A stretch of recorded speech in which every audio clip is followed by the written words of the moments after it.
noticed by now, there are some lists within our pages that have more text than we can actually see within our demo. So it would be very nice if we could scroll all the way down here, and same goes for the previous page if there would be more items that we can click upon.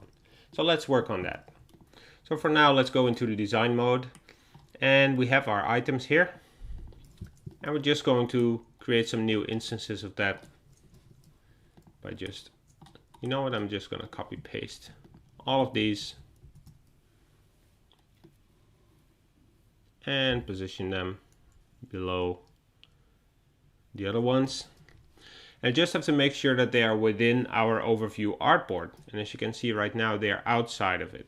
So I'm just going to move them within the artboard, so I can click and drag, and there's a big black line popping up there, and I can just put them inside the artboard. So now they are inside the artboard.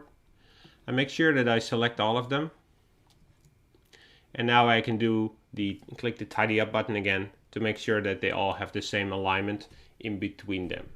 You can also set the alignment here, so let's increase it a bit. Let's say it's 20. Now we have our list, which is longer, and if we go back to the demo page, you'll see that we can still not scroll this. That is because there is a specific setting that allows you to when there's overflow on the page, that it allows for scrolling. So if we go into the prototyping tab, we'll see a setting here called overflow behavior. If we set this to vertical scrolling and go back to our demo, you'll see that we can now scroll until we reach the bottom of our list. One thing that you might notice already is that our header is still moving with us as well, and maybe we want our header to be on top of this list.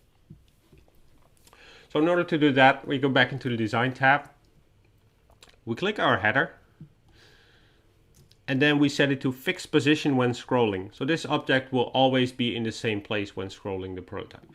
So let's just set that.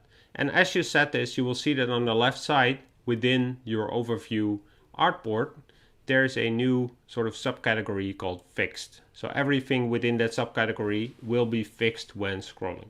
So if we go back to our page now, you'll see that it nicely sticks into place, and we can scroll through all our recipes.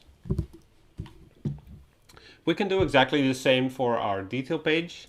So if we select that, select the text that we have, we'll see that it is overflowing the page. So let's first do the set the fixed position for our header.